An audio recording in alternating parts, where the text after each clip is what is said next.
Should government spending be part of GDP when we cut government waste? Should the statistics count it as making us poor? Last Sunday, Commerce Secretary Lutnick told Maria Bartiromo that government statistics will start counting GDP, breaking out government spending. Last week, Elon Musk posted that government spending shouldn't be included in GDP at all because, quote, you could shift everyone who is building cars to working at the DMV and GDP would appear the same. Musk is right. In fact, it could actually raise GDP if you pay government workers enough.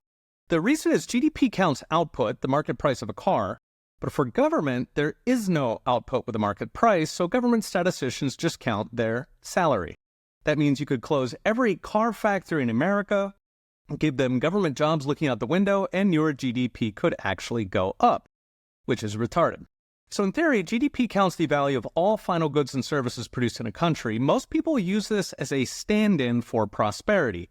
As in, if GDP is going up, we're getting rich. If it's going down, we're in bad shape. In fact, if it goes down for 6 months in a row, 2 quarters, it's the classic definition of a recession.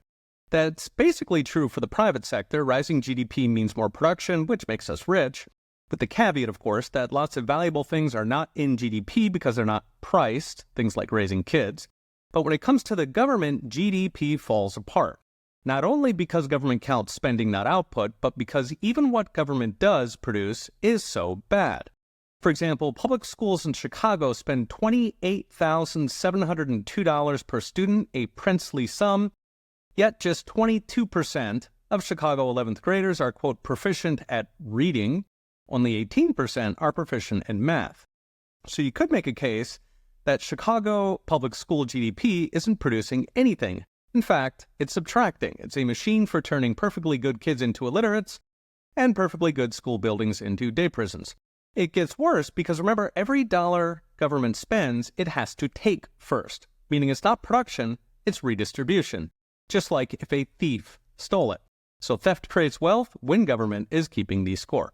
So what's the solution? Milton Friedman suggested radically discounting government spending, both for the low quality and for the redistribution.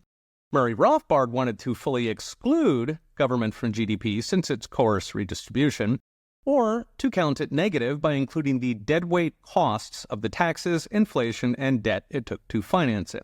So what's next? Brought to you by OnChain.com. If government spending doesn't count as GDP, it explains why voters were not seeing the Biden miracle. Because under Joe Biden, government grew 3 times faster than the economy, making up for nearly half of paper GDP growth. Given population grew faster than that, that means Biden was a 4-year per capita recession for everything but the federal government. It's even more important for what's coming next, because if DOGE cuts or ending wars slashes government, that makes us rich. It's less waste, less inflation, less debt. But unless they change GDP, all that wealth will show up as a paper recession that left-wing media will pounce on like a banker on a bailout. Read the rest with charts and all the gory details at profsange.com. Okay, we'll be watching. See you next time.